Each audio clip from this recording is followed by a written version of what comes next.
sinodi y'u Rwanda.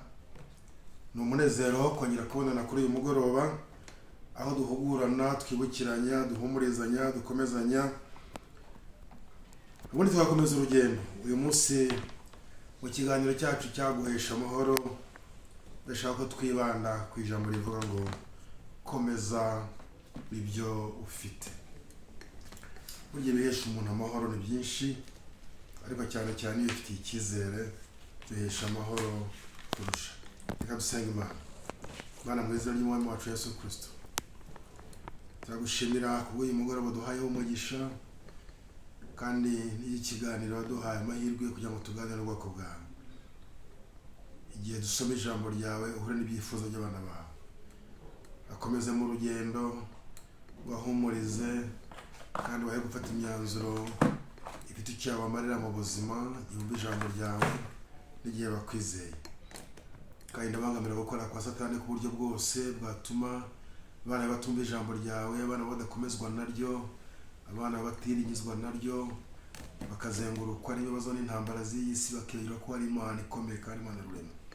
Mu izina ry'Umwami wacu Yesu Kristo, imerera umwuka wera Mwami wacu Yesu Kristo kugira ngo atuzamure mu ntera zo kwizera, igihe twumva ijambo ryawe utubere igisubizo mu ntambara zo muri iyi si. Urakoze ko udukomeza mu gihe dufite, cyane cyane ko tuzi aho twatuze, tuzi n'aho tujya. Utuyobore, udufashe, ni mu izina rya Yesu Kristo Umwami wacu, amen. Ijambo ry'Imana mu gitabo cy'Imana muri Bibiliya. Uyu munsi ndifuza ko nasoma ibice bitandukanye, ariko turibanda cyane ku igitabo cy'Ibyahishuwe Yohana igice cya 3. Niho tugiye gusoma uyu munsi. Twibuke intego y'uyu munsi, ni icyaguhesha amahoro n'ibyo, ariko ku ntego ivuga ngo ubihesha abantu amahoro ni hamwe no gufata no gukomeza icyo umuntu afite. Umurongo wa 7 baravuga ngo wandikire marayika w'itorero ry'i Filadelifiya uti: wera kandi w'ukuri, ufite urufunguzo rwa Dawidi, ukingura ntihagire ukinga, kandi ukinga ntihagire ukingura. Aravuga ayo magambo ati: nzi imirimo yawe, dore nshyize imbere yawe urugi rukinguye, kandi ntawubasha kurukinga, kandi ufite imbaraga nke, nyamara ukitondera ijambo ryanjye, ntiwihakane izina ryanjye. Dore ngo haye bamwe bo mu isinagogi rya Satani biyita Abayuda, nyamara atari bo, ahubwo ari abanyabinyoma. Dore nzabahata kuza bikubita imbere y'ibirenge byawe, bamenye yuko nagukunze. Kuko witondeye ijambo ryo kwihangana kwanjye, nanjye nzakurinda igihe cyo kugerageza kigiye kuza mu bihugu byose, kugerageza abari mu isi. Ndaza vuba, komeza ibyo ufite, hatagira ugutwara ikamba ryawe. Umurongo wa 11, komeza. Umurongo wa 11b, komeza ibyo ufite, hatagira ugutwara ikamba ryawe.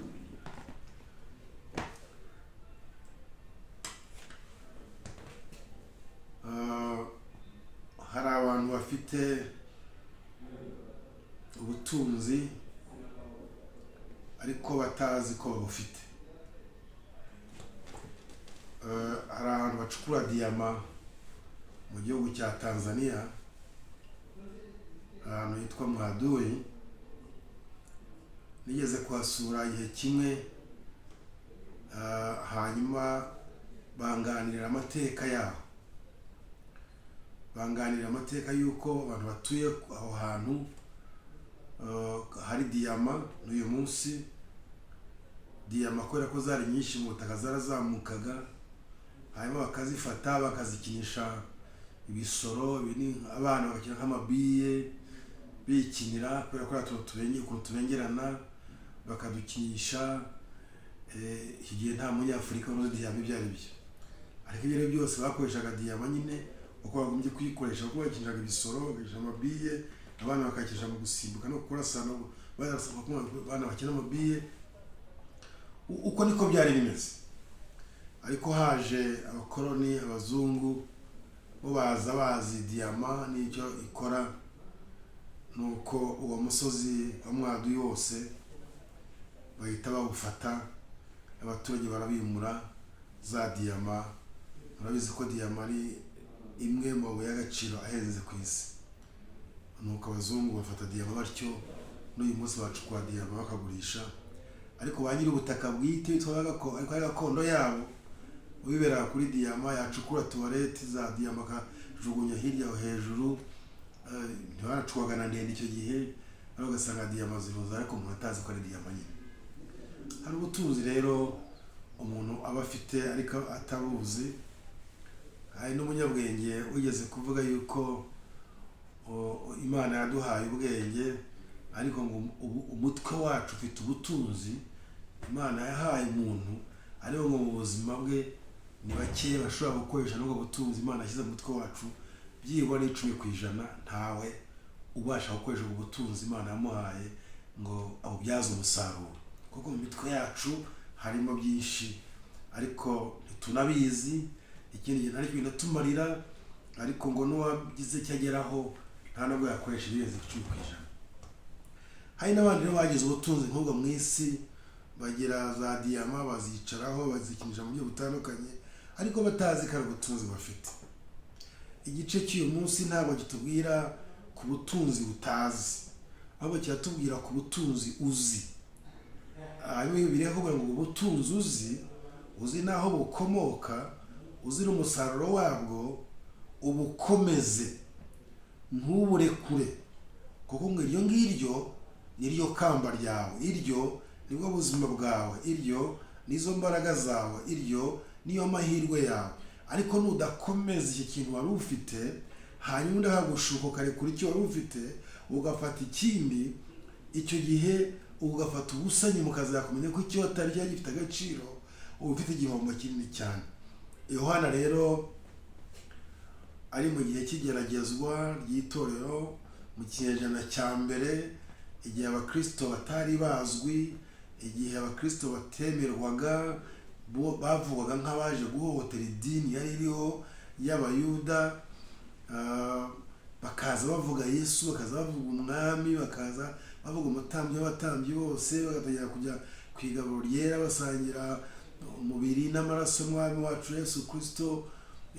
Nyuma ya Pantekoti, murabizi basoma Bibiliya, abakristo kugira ngo bagire amahirwe yo gusenga ahubwo baricwaga. Abakristo kugira ngo bagire amahirwe yo kuvuga ibyo bavugaga ahubwo baracecekeshwaga. Abakristo kugira ngo bagire amahirwe yo gusangizanya ibyo byiza bari babonye, bari bizeye izo mbaraga bari babonye, kubera ibimuga byahagurukaga, kubera indwara zakiraga, kubera bakizwaga ibyaha byabo bakihana, kubera batangaga ubutunzi bwabo ku bwa Yesu Kristo. Ibyo bintu byatumye ubuyobozi bw'icyo gihe butumva ibyo ari byo, bitewe n'ibyo bari baramenyereye, bituma abakristo bahohoterwa, bituma batoroherwa, bituma bicwa, bituma bajya muri za gereza, bituma umudendezo wabo ubura, bituma batakaza akazi, bituma mbega ku muntu wizeraga icyo gihe birahinduka. Ndetse n'intumwa zavugaga ubutumwa ziricwa. Mu kinyejana cya mbere, umwaka wenda kurangira w'igihumbi, kiriya kinyejana cy'imyaka 100, Yesu bavuga ko yavutse muri hagati ya 3 mbere y'ivuka rya Yesu Kristo.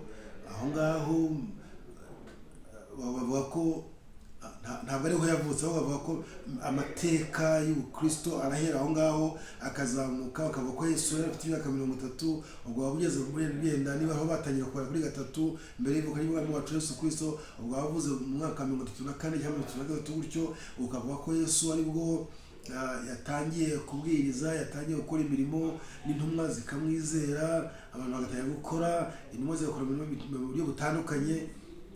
Ariko uwo mwaka waje kurangira wa 90, bavuga ko muri za 90 kangahe Yohana nawe aribwo yaje gupfa, cyangwa se mu 100.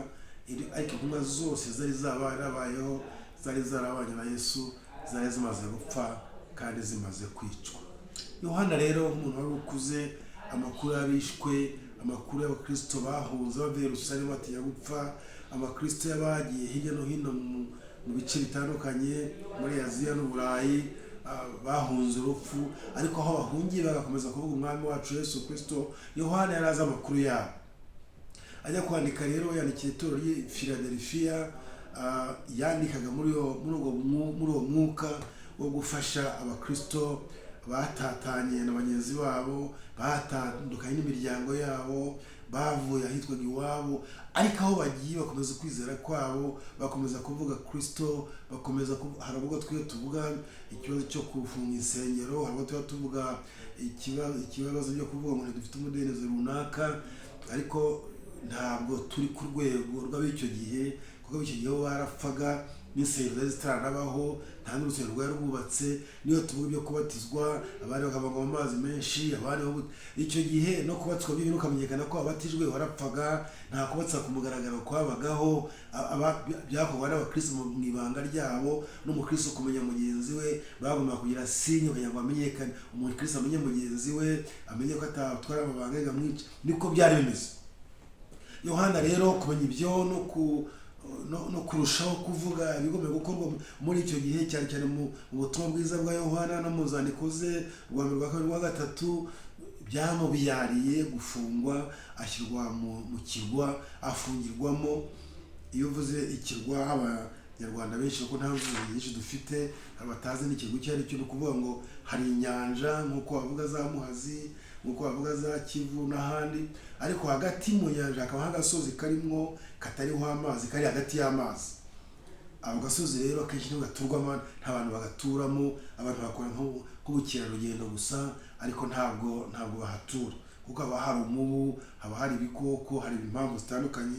Cyakora bashobora kuhakora ibintu bimeze nk'ubukerarugendo bita za zoo, ibikoko bagira gute, abantu bakahasura, ariko ntabwo abantu bahatura. Yohana rero ntabwo yashyizwe ahari hateguwe nka zoo cyangwa ahari hateguwe nk'ubukerarugendo, oya, we bamushyize ahari hateguwe gufungirwa abantu b'ibyihebe, abantu babangamiye leta, abantu babangamiye politiki ya leta, abantu babangamiye icyerekezo n'abanyedini barimo. Ni afungirwa aho hantu hitwa Ipatimo. Afunzwe rero, Imana yacu muzi ko ari Imana ibera hose icyarimwe, uretse ko hari bamwe bajya bibaza ngo hariya hari Imana cyane kurenza hariya, ariko ubundi mu by'ukuri Imana ibera hose icyarimwe, kandi Imana iba muri twebwe. Niyo mpamvu Yesu yavuze ati ubwami bw'Imana buri muri mwe. Ni ukuvuga ngo ijambo ry'Imana riri muri twebwe, n'Imana iri muri twebwe. Imana ibera hose icyarimwe, Imana iri aho ubona n'aho utabona, Imana iri muri twebwe. Yohana rero mu kirwa cy'Ipatimo, Imana iramwiyereka, Imana imusangayo, iramuhumuriza, iramukomeza.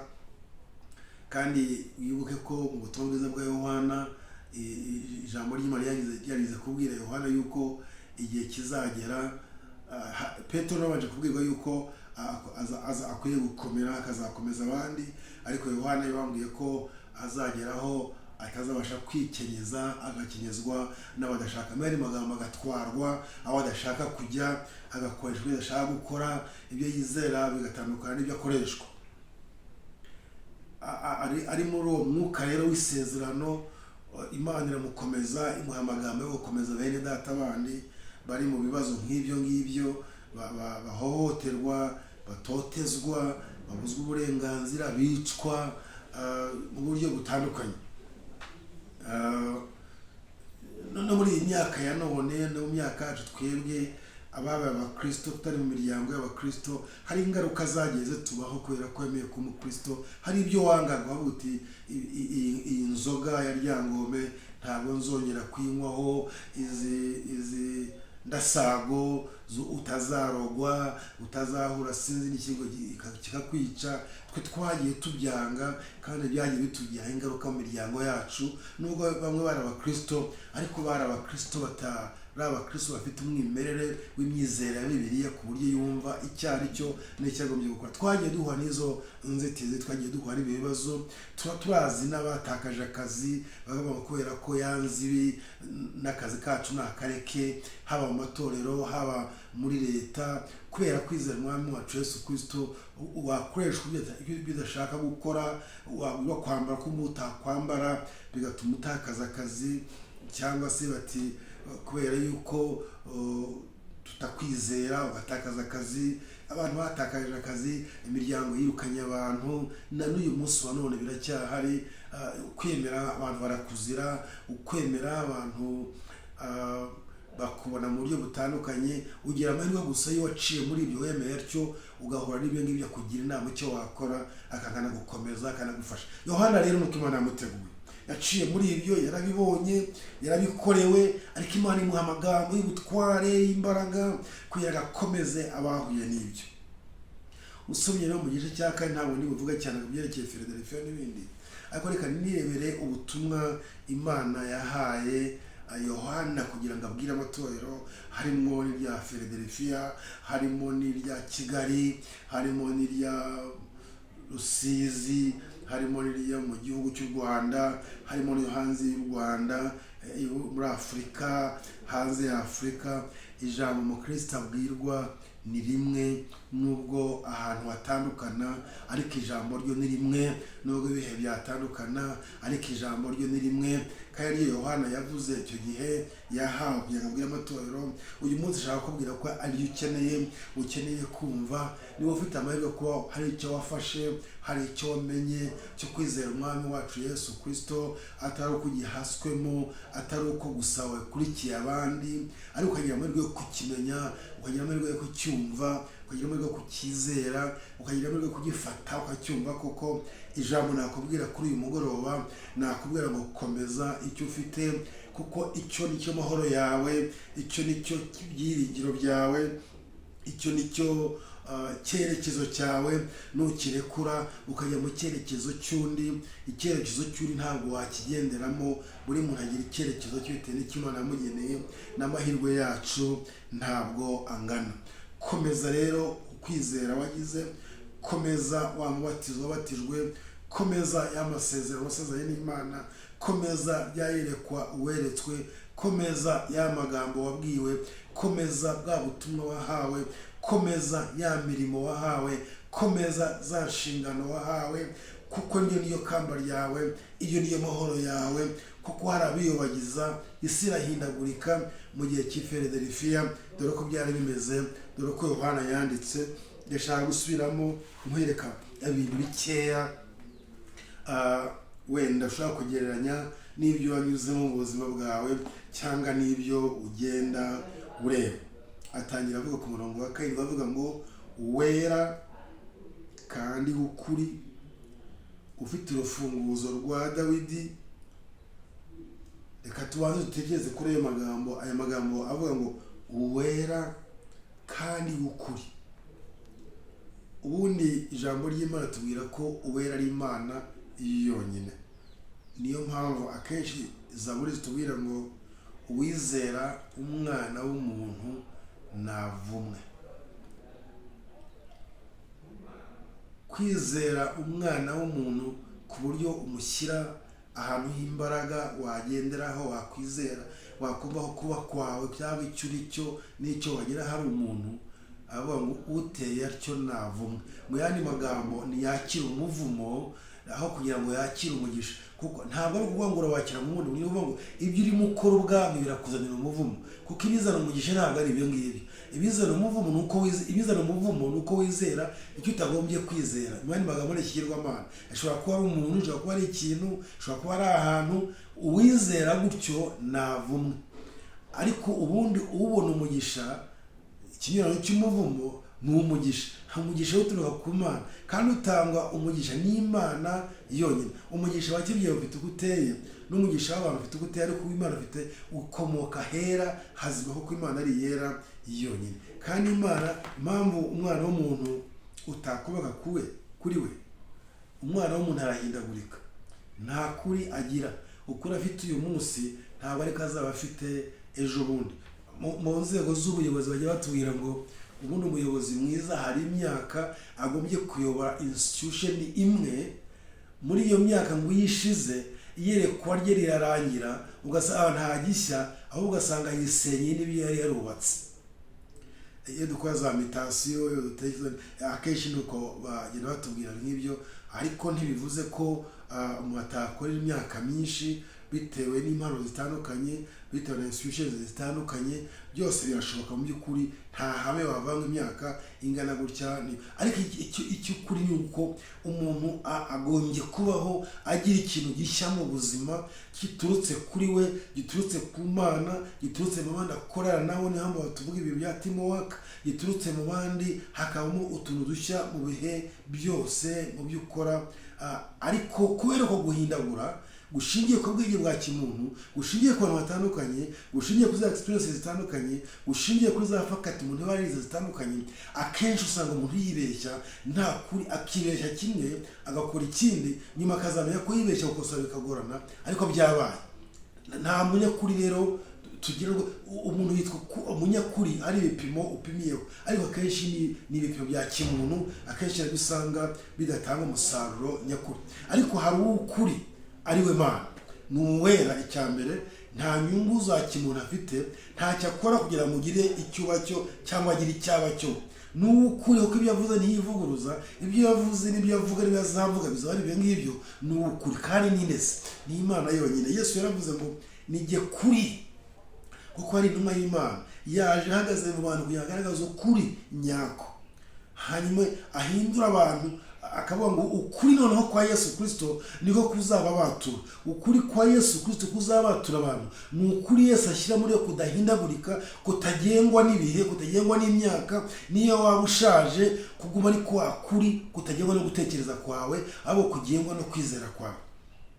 Nigeze kubabwira umunsi umwe ukuntu asuye umukecuru wapfushije umugabo we, hanyuma ndasenga ndavuga ngo Mana ukomeze umubyeyi, mwihanganishe muri iyi si igihe kuri ibintu bitandukanye, igihe akiri ibi na biriya, ukomeze kumufasha, umukomeze arushaho kwizera. Ndangije gusenga umubyeyi arambwira ati ihane, ihane kubera ko usengeye isengesho ritari ryo.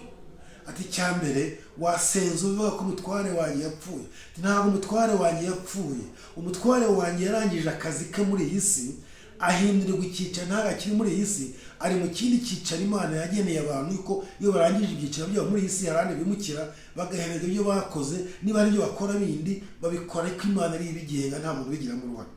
Ati jyewe ndindirira nyamatsiko kugira ngo nzamusangeyo, nifuza ko nazamusangayo. Noneho urambwira ko nkaho kujyayo ari nk'amahano. Ntabwo umugabo wanjye yagiye ahabaye amahano, ntabwo umugabo wanjye yapfuye nk'uko bivuze. Umugabo yarangije akazi ke, nanjye nagize akazi nzamusanga mbane nawe. Uko kuri ni umukecuru wivugaga afite imyaka 80. Uko ni ukuri yaragize akiri mu myaka mitoya. Yakomokaga na za Gahini, uwo mugabo yarapfuye. Yakomokaga za Gahini, yari yarabaye umwarimu hano mu Rwanda muri iyo myaka ya kera za 1994. Yizera umwami wacu Yesu Kristo, agendana na Yesu, akora akazi k'ubwarimu, akora akazi k'iyobokamana, yigisha abantu batandukanye. N'abantu nabonye n'ubuhamya bwabo, ukwizera agakiri umusore nibyo yasazanye. Uko kuri niko Yohana arimuvuga, uwera kandi ukuri, udahinduka, utivuguruza. Ibyo akoze nta nyungu z'umuntu cyangwa inyungu ze bwite, azikora nk'Imana kandi mu buryo bukiranutse. Ukuri uwo nguwo, iyo niyo Mana twizera. Iyo ngiyo niyo nkukangurira kugira ngo yizere umunyamahirwe. Imana ikugenera ibyo yakugeneye ntibikwambure. Imana ikugenera ibyo yakugeneye, niyo haza umwanzi uteye gute ntabe yatwara Imana yakugeneye. Imana ibyo yakugeneye itarabikugeneye kugira ngo kubera ko hari icyo wakoze, ahubwo irabikora nk'Imana nk'uko byabikorera umwana. Ntabwo byakwita umwana we amuhata kujya ku ishuri, kuko umwana azi ishuri ibyo ari byo. Umwana ntabwo azi ishuri ibyo ari byo, ariko umubyeyi yabikora kuko azi icyo umwana azaba cyo. Hari Imana dukorera tukibaza ko ari n'ibibazo, tukibaza ko ari intambara, tukibaza, ariko Imana ikabikora kugira ngo tuzavemo icyo ishaka ko tuba cyo, kuko irera, irakiranuka, nta kibi yadukorera kandi ni y'ukuri. Nta gikora ngo yibeshye. Wenda umuntu yakwibeshya, ariko Imana ntabwo yibeshye. Maze rero iyo Mana iteye ityo, ari umukiza n'umwami wacu Yesu Kristo, ari byo Yohana yibutswaga, ari byo Yohana yabwirwaga. None aravuga ati uwera kandi w'ukuri, none afite n'ubundi bubasha ngo ufite urufunguzo rwa Dawidi. Urufunguzo rwa Dawidi, ubushize nababwiye ukuntu Imana yatoranyije ubwoko bwa Israel, ikabagira abakomeye, ikabaha igihugu, ikaba amasezerano, ikagendana nabo. N'uyu munsi none tukaba tukivuga ngo Mana ya Iburahimu, Mana ya Isaka, Mana ya Yakobo. Bishatse kuvuga ngo ni Imana isohoza amasezerano, ibyo yavuze irabikora, kandi ikabikora imbaraga n'ubutware, kandi nta makosa n'ibyo yakoze. Ugasanga isi yose n'uyu munsi biri biracyavuga, nubwo abanyabwenge bashakisha, bagashaka guhindura, bagashaka gukora. Aba banyabwenge bazapfa boye kwibukwa, ariko ibyavuze byakozwe n'Imana bizahoraho. Umwanditsi w'indirimbo ya 90 mu ndirimbo z'agakiza niyo waririmbye, aravuga ngo iyo turi kure y'Imana yacu no gupfa turapfa. Abibaza ko basimbura iby'Imana bazapfa bo barangire, ariko iby'Imana bizakomeza, kuko iby'Imana ntibirangira. Imana nigira igihe yabayeho n'igihe izabaho, cyakora ibyo ari iby'abantu byo bizarangira, ariko ibyo ari iby'Imana bwite bizabaho kandi bizahoraho kandi bizakomeza. Hari abibizi bavuga bati ubundi Bibiliya ko ari muri Bible criticism, barakubwira ati se ubundi Bibiliya si ibitabo nk'ibindi byose. N'uyu munsi baba bati cyarangiye n'igihe cyacyo, gikwiriye no kuvugururwa, gikwiriye gushyirwaho. Ariko ninde ushyiraho ikindi gisimbura iki ngiki? Niba cyaravuye ku Mana, ni Imana yasimbura igitabo. Ariko niba kitaravuye ku Mana, cyaravuye mu bantu, abantu bagisimbura. None imyaka ibaye 2000, abagerageje bose barapfuye ntibakiyibukwa. Nawe ugerageza utekereza utyo, ukibaza ko hari ahandi wubatse, uzapfurangire wibagirane n'amateka warangire, ariko iby'Imana yavuze yo bizakomeza. Arangira amuvuga ibigwi, avuga ati uyu nguyu ufite amateka, ufite urufunguzo rw'ubwami, uhereye ku mwami Dawidi, uko Imana yamuhanuye ko azaba umukiza. Iyo tuvuga amateka y'agakiza, historical salvation, amateka yabyo, ariko Imana yagiye ibikora, ariko Imana yagiye ibikora ibisohoreza muri twebwe, turabyumva, turabyemera, turabyizera, tubibamo, tubigenderamo. Ayo niyo mahoro yacu. Iyo tubirimo neza, iyo tubikomeyemo neza, iyo dufashwe twizeye, iyo tubigenderamo neza, ayo niyo mahoro yacu. Iyo tubikomeje, niyo wadutera ubwoba, niyo wavuga ko twayobye, niyo wavuga ko tujya atariho, niyo wavuga ko turi bato cyangwa banini, niyo wavuga ko turi abakire cyangwa turi abakire, tw'imahoro yacu nuko tuzo twizeye. Kandi bakatubwira ati ndi wanyuma, ndi n'iherezo, ndi intangiriro, ndi n'iherezo. Ngewe iyo nkinze ntawe ukingura, niyo nkinguye ntawe ukinga. Ni Imana yonyine, iyo ikinze ntawe ukingura. Ni Imana yonyine, iyo ikinguye ntawe ukinga. Ni Imana yonyine, iyo ivuze ngo itariki yarangiye uragenda. Ni Imana yonyine, ni Imana yonyine, waba ubyemera utabyemera, jyewe ubyizera niyo mahoro yanjye, nawe ubyizera kimwe nanjye niyo mahoro yawe. Komeza icyo ufite. Yesu yatugiriye neza, yaduhaye kumumenya, yaduhaye kumwizera, yaduhaye kumukunda. Ahindura ubuzima bwacu, ahindura imyemerere yacu, ahindura imitekerereze yacu, aturemera umurimo mwiza wo kuyimukorera mu cyimbo cye ngo tuvuge ibyo atubwiye. Oh haleluya, uwo niyo mahoro yacu. Ibigwi bye Yohana amubonamwo, aramubona ko ari ukinga ntihagire ukingura, kandi yakingura ntihagire n'ukinga. Umurongo wa 8 aravuga ngo noneho hari icyo mbaza mwebwe mu bakristo mwe mwatatanye, mwababaye, mwahuye n'intambara zitandukanye. Aravuga ngo nzi imirimo yawe, dore Imana yacu izi byose, n'imirimo yacu irayizi, no kwizera kwacu irakuzi. Nzi imirimo yawe, dore nshyize imbere yawe urugi rukinguye, kandi ntawe ubasha kurukinga. Oh haleluya. Kuko ufite imbaraga nke, nyamara ukitondera ijambo ryanjye, ntiwihakane izina ryanjye. Oh haleluya. Nubwo wahura n'inzitizi, nubwo wahura n'ibikomeye, nubwo wahura n'intambara, ariko ukitondera ijambo ry'Imana, ariko nubwo ufite intege nkeya, ariko ntiwihakane ijambo ry'Imana. Dore Imana ivuga ku murongo wa 9, dore ngo haye bamwe bo mu isinagogi ya Satani ari abanyabinyoma, mumbabarire, dore nguhaye, umurongo wa 9, dore nguhaye bamwe bo mu isinagogi ya Satani biyita abayuda nyamara atari bo, ahubwo ari abanyabinyoma. Dore nzabahata kuza bikubita imbere y'ibirenge byawe, bamenye yuko nagukunze. Oh haleluya. Ntabwo ndeba cyane abiyita abayuda atari bo, ntabwo ndeba cyane abiyita abakristo atari bo, ntabwo ndeba yuko ari igihe kimwe kizagera bakikubita imbere y'ukuri kw'Imana bakihana. Ntabwo ari icyo ndimo ndeba cyane, ariko hari amagambo ashoje umurongo wa 9 aravuga kuko nagukunze. Kumenya ko ukundwa n'Imana, kumenya ko wakunzwe n'Imana, bene data bitanga amahoro, bene data bitanga icyizere, bene data bitanga imbaraga. Kumenya ko Imana igukunda, kumenya ko ukunda umwitaho, ukunda uramuganiriza, ukunda uramusura, ukunda umuheke ubona umurushije, ukunda ba hafi y'umutima wawe. Niba Imana yarankunze umwami wacu Yesu Kristo, ndi hafi y'umutima wa Yesu Kristo. Niba ndanakunzwe na Yesu Kristo, ndi hafi y'umutima wa Yesu Kristo. Nubwo naba umunyantege nkeya, nubwo naba n'intambara, ariko nkitondera ijambo rye. Bibiliya yatubwiye ngo nkunzwe nawe. Niba nkunzwe n'umwami wacu Yesu Kristo, Pawulo yigeze kwandika aravuga ati ariko ubundi niba Imana iri mu ruhande rwacu, umubisha wacu ubundi yaturuka he? Umubisha wacu ninde? Ndetse avuga ku bya Yesu Kristo avuga ati jyewe uko numva nta kintu cyantandukanya n'urukundo rwa Yesu Kristo. Uwankunze nanjye nkamumenya nkamukunda, nta cyantandukanye nawe. Icyampa ngo ntihazagira ibihe byatuma utandukana na Kristo. Icyampa ngo ntihazagira ibihe wanyuramo bigoye bikomeye wumva wakwicuza ko wize umwami wacu Yesu Kristo.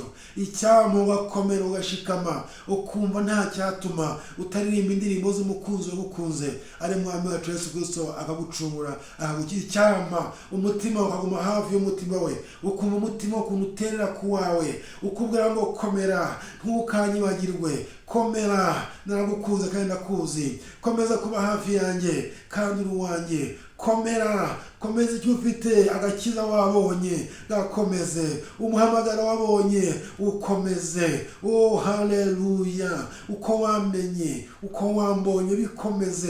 Icyamukumva uwo mutima wa Yesu, icyamukumva ubwo bwiza bwa Yesu, icyamukumva ayo mahirwe ya Yesu, ibyo bihesha amahoro bene data, ibyo bihesha amahoro. Nihamara ko gukomeza icyo ufite, nubwo waca muri byinshi biguhungabanya, bikurindagiza, ariko ntibikuvane ku cyo wamenye, ku musaraba wa Yesu Kristo. Yesu yize kuvuga ati unkunda agashaka no kunkorera niyikorera umusaraba maze ankurikire. Yashakaga kuvuga iki umusaraba? Yashakaga kuvuga ko igihe cyose uzabwira ikinyuranye n'icyo wizeye, ikinyuranye na Yesu Kristo yagupfiriye, ikinyuranye n'icyatuma wumva unejwe n'umwami wacu Yesu Kristo, uzakibare nk'ikibazo, uzakibaze nk'intambara mu mwuka, uzikorere uwo musaraba wawe, ntuzawuture, uzawukomeze. Uzibuke Yesu ko yihanganye, uzibuke Yesu ko yabayeho, uzibuke Yesu aho yageze, uzibuke uko yarangije urugamba. Aho Abafilipi Pawulo yandika ati kubera ibyo byose yanyuzemo kandi akabisoza neza, maze amavi yose azamupfukamira. Ni amagambo yavuze imyaka irenga 2000 yuko amavi yose azamupfukamira. Uzamupfukamira wanze ukunze, nutamupfukamira ku neza, nutamupfukamira ku nabi, nutamupfukamira kubera ko abantu bamukubwiye ngo mwumve, uzabwirwa n'ibihe cyangwa ubwo azabigukorera. Uwo nguwo amavi yose azamupfukamira, ngo se ngo n'indimi zose zizavuga amashimwe ye. Nubwo wavuga byinshi byiza bizahinduka, hari igihe n'ururimi ruzagobwa no kuvuga ntubashe kubivuga. Umuvuga butumwa umwe yararwaye aragobwa, yaravuga butumwa atabasha kuvuga, arangije arandika ngo ibyo ntabasha kuvuga kuri mutakibasha kubivuga ndabyandika, ariko ndandika avuga ngo mwasi n'umwami, niyo napfuye umunsi Yesu n'umwami nataha. Hari igihe ururimi ruzagobwa rw'iyisi ukabura icyo uvuga kurwa n'isoni, ariko hari igihe ururimi ruzagobwa muri iyi si ko turi muri iyi si y'indwara n'ibindi, cyangwa wacecekeshejwe, ariko ntuzareke kuvuga Yesu, kuko indimi zose zizava ko Yesu ari umwami. Kandi isi yose uyu munsi wa none nta hantu wabona Yesu atavuga yuko ari umwami, ku rugero rutandukanye, ariko Yesu aravuga yuko Yesu ari umwami. Nubwo ibibazo bihari, nubwo intambara zihari, ariko Yesu yaratsinze. Umuririmbyi yaririmbye neza yavuga ngo Yesu yaratsinze, Yesu yaratsinze. Ubu ni umwami w'abami kandi azahora ku ngoma iteka. Uko niko twizera. Wizeye bitandukanye n'ibyo ntacyo ufite, nta n'icyo ufashe. Ushobora kuba umwe muri ba bandi b'amasinagoge ya Satani, ushobora kuba umwe muri ba bandi bitwa abayuda batari abayuda, birashobora kuba umwe mu guhohotera no kwica no gutoteza abo wita abavandimwe bawe. Iyo utafashe ikigombye gufata, iyo utizeye ikigombye kwizera, ukaba mu bizera, uko wabera igihanda, wabera ikigeragezo, aho kubera imbaraga zikomeza urugendo. Ariko icyo nakubwira, komeza icyo ufite mwene data, bitanga amahoro. Komeza icyo ufite mwene data, bihesha amahoro. Ariko ikibazo wenda umuntu nakwibaza ngo wenda ufite iki? Wenda iyo ni ingingo ya kabiri ndi buvugeho mu kanya gatoya, ndimo nerekera wenda mu kanya gatoya ko gusoza.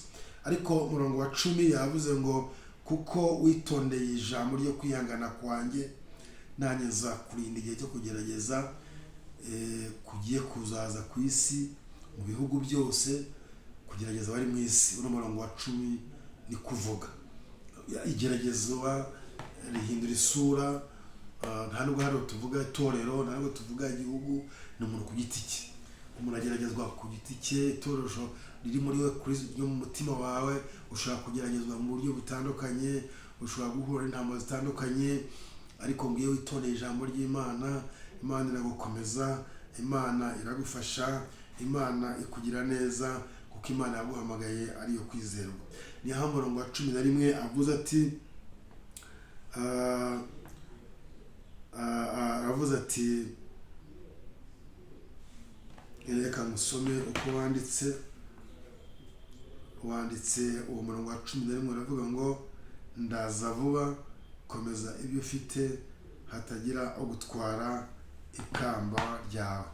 Ubundi nta muntu watwara ikamba ryawe, ahubwo yari gutesha, ariko ntawe aritwara, kuko buri muntu yagenewe ibye, kuko yabikoreye. Nta wafata ibyawe rero ngo bihundi, ntawe aritwara, ahubwo yari gutesha, akakuvana mu nzira, ukanegezwa n'ibihe, ugata ikamba. Nicyo Yohana arimo avuga hano. Ariko aho yaravuga ati no kuvuga ngo ndaza vuba, kuza kw'Imana kuza mu buryo butandukanye. Ashobora kuza kuyibwa igikorwa gitandukanye runaka ashaka gukora, ashobora kuza mu kugeragezwa kw'umubiri twambaye cyangwa ibihe, ashobora kuza ukaba muri iyi si, ariko no kuza kwa kabiri, ibyo twiga bya eschatology, last coming, umunsi wa nyuma wo kuza ugazahembera abantu ibyo bakoreye muri iyi si. Aho Bibiliya itubwira ngo imirimo y'umuntu niyo izamuherekeza, ariko ni imirimo ikomoka mu kwizera k'umuntu. Ntabwo ari imirimo wakoreye isi, ni imirimo wakoze ikomoka mu kwizera umwami wacu Yesu Kristo, hanyuma ukayikorera muri iyi si. Imirimo wakora muri iyi si ukorera abana bawe itandukanye n'imirimo ukora kuko kwizera. Hari ibyo wakorera abana kuko wizera, hari ibyo wakorera abana kuko uri umubyeyi. Iyo rero imirimo uzahemberwa rero ntabwo ari ihemberwa muri iyi si, niyo wakoreye Imana. Imana iguhembera muri iyi si, ikanaza iguhembera nyuma y'isi. Avuga ati rero iyo mirimo ishingiye mu kuba nyizeye, ishingiye ku hari icyo wafashe, yikomeze kandi ntihagire utwara ikamba ryawe. Niyo mpamvu Pawulo yandikiye Abikorinto akavuga ati, niba hari icyo ufite Imana yaguhaye, hari icyo usabwa gukora. Mu gice cya 4 cy'Abakorinto ba 2, umurongo wa 2 n'umurongo wa 16, aho avuga ngo ntiducogora, ahubwo twanga ibiteye isoni bikorwa rwihishwa, tutagendera mu buriganya kandi tutagoreka ijambo ry'Imana, ahubwo tuvuga ukuri tweruye, bigatuma umuntu wese adushimisha umutima we imbere y'Imana. Ntiducogora niyo twacibwa intege. Gucogwa ni ukuvuga ngo wakoze uraruha, cyangwa hari ibyo wakoze ugeragezwa muri byo kugira ngo bireke. Noneho twebwe rero ntiducogora, ntitunanirwa, nta nubwo ducika intege, ahubwo turakomeza twirinda ibiteye isoni, kugira ngo twizeye n'ibyo dukora zirushaho gutsinda benshi kandi ukomeze gushima izina ryawe. Umurongo wa 16 bakavuga ngo nicyo gituma tudacogora kandi nubwo umuntu wacu nyuma asaza, umuntu wacu imbere ahora ahinduka mushya uko bukeye. Iyo dukomeje icyo dufite, Imana igira isoza amasezerano mu buzima bwacu.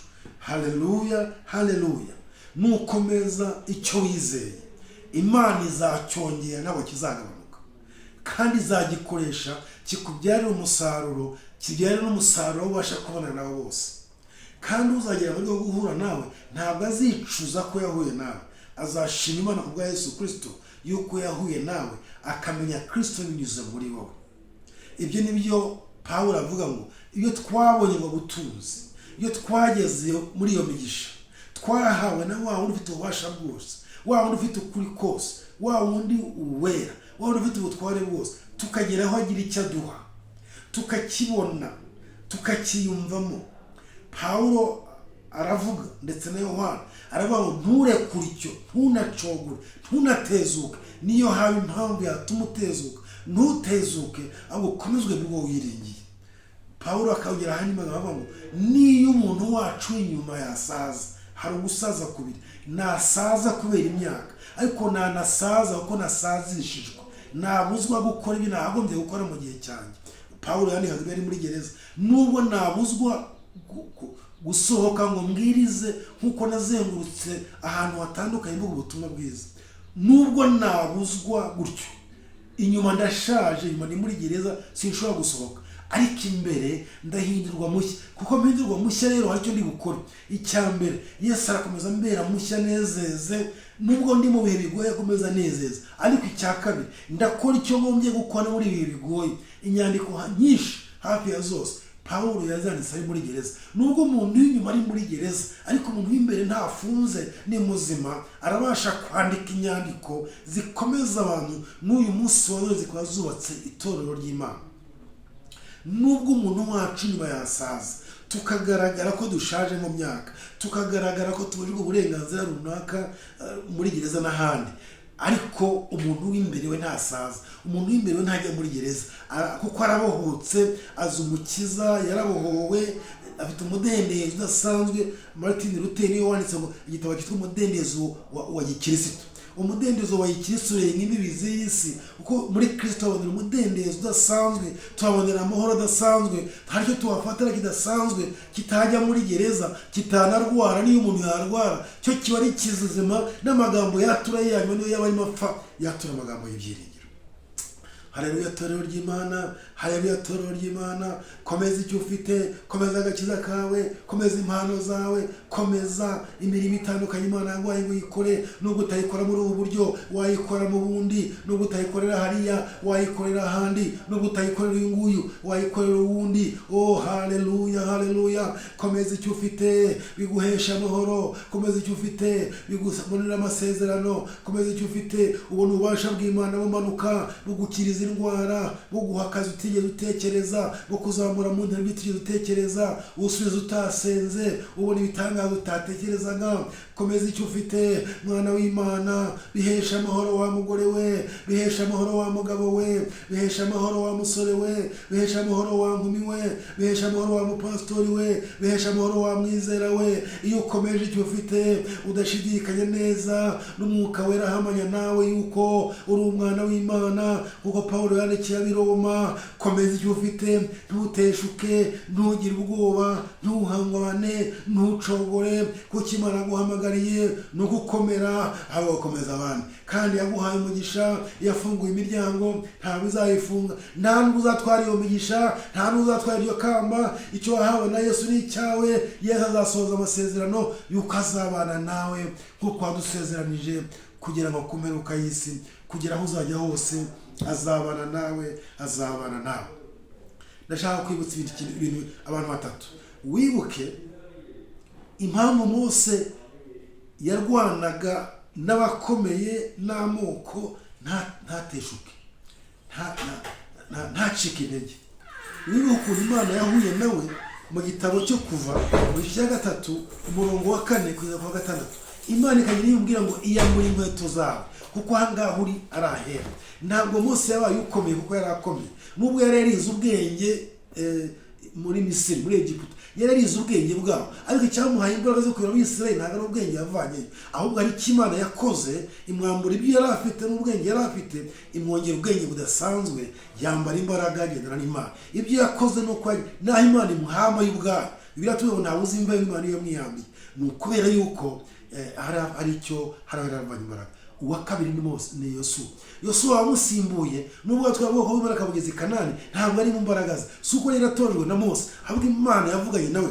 Usuye muri Yosuwa igice cya 5 umurongo wa 13 n'uwa 15, Imana yahuye na Mose iravuga ngo yambure ubutware bwawe, yambure kuba wumva ufite imbaraga zikomeye, imumanura hasi, maze Imana iramwireka, Imana iramukoresha bwoko bw'Imana kugeza gusezera, avuga ati umva jye n'inzu yanjye tuzakorera Uwiteka. Ntabwo byakomotse ku bantu, ntabwo byakomotse mu buyobozi, byakomotse ku Imana yari yakoze. Komeza icyo ufite mwene data, bitanga amahoro. Komeza icyo ufite, niyo ufite Imana yagukoranye nawe, yagukoreye amateka yawe gikomeza. Uribuka inkuru za Sawuli twita Pawulo mu gice cya 9, ibyakozwe n'intumwa, Imana imuhananuye mu bwicanyi, ikamuvana mu nzira aho afata abakristo bajye gupfa, Imana ikamwiyereka. Yesu akagenda mu bateko, Sawuli urantotereza iki? Imana ikamwiyereka, avuye aho yabaye umuvuga butumwa mwiza, ari napfa azize Yesu Kristo yishwe apfira i Roma muri gereza. Komeza icyo ufite. Iyo umuntu yatangiye neza akomeza neza, iyo umuntu yize neza akora neza, iyo umuntu yizeye uwo kwizerwa ntacogora, ahubwo akomeza urugendo, kandi ibyo bimuhesha amahoro. Komeza urugendo, ni igihe cyacu, ni igihe cyacu cyo guhura n'ibi byose, ni igihe cyo guhura n'ibitari guhura nabyo, ariko komeza urugendo bihesha amahoro, kandi umukristo kuri urwo rwego akomeza abandi. Ngiye gusengera soza. Ndabizi ko wacogoye mu nzira imwe cyangwa iyindi, ndabizi ko ari byo wumvise, ndabizi ko ari byo wahuye nabyo, ndabizi ko ari byo wakorewe, ndabizi ko ari byo nabakoreye ndetse n'abandi, ndabizi ko wasuye inyuma mu bumwe cyangwa ubundi, ariko garuka mu murongo, ntucogore, komeza icyo ufite. Yesu waguhamagaye n'icyo yaguhaye, nucyuzuza, nugikora, nugihagararamo neza, uzakomeza imbere. Imana ikoresha ibyo yagusezeranije, ariko se nibyo byonyine bizaguhesha amahoro mu bugingo. Mwami wacu Yesu Kristo, ndahagurutsa bari baraguye mu izina ry'Umwami wacu Yesu Kristo, abagushwe n'indwara, abagushwe n'ibigeragezo, abagushwe n'ubutunzi bw'isi, abagushijwe n'ibyaha, mu izina rya Yesu Kristo ndazahura kandi ndazamura kandi ndagarura ubuzima mu izina rya Yesu Kristo. Ibuka handi Imana yavuganye nawe, ibuka ndasengera kwibuka mu izina ry'Umwami wacu Yesu Kristo, kugira ngo abana bo kwibagirwa aho bavanye, abana bo kwibagirwa ibyo wakoreye, abana bo kwibagirwa ibyo wavuze kuri bo, abana bo kwibagirwa ibyo wabahaye, abana bo kwibagirwa ibyo wakoreye, abana bo kwibagirwa ibyo wakoresheje, mu izina rya Yesu Kristo, mu izina rya Yesu Kristo. Ibuka, akira imbaraga z'amasezerano, akira imbaraga zo guhaguruka no gukora iby'ubutwari by'abana b'Imana bakoreshejwe kuko bahagaze mu isezerano. Nta gucogora, nta gusubira inyuma, nta gutakaza ikamba. Komeza icyo ufite, Uwiteka gukize, Uwiteka kuzahure, Uwiteka kubabarire, Uwiteka kubohore, Uwiteka gukomeze, Uwiteka gukoreshe mu bihe nk'ibyi. Abenshi bashobora gusubira inyuma bakaba n'isiraburi ya Satani. Wowe komeza icyo ufite. Mu izina rya Yesu Kristo, Umwami n'Umukiza wacu, amen. Ariko muri Bishop Seburikoko Celestin muri Ministeri y'Ubutabera muri Afurika, ushobora kumbona kuri telefoni 0783 70 97 karindwi, 0783 70 97 karindwi. Dushobora kuganira, dushobora gusengeranira, dushobora gukomezanya mu buryo bumwe cyangwa ubundi. Imana y'amahoro iguhe umugisha kandi komeza icyo ufite mu izina rya Yesu, amen.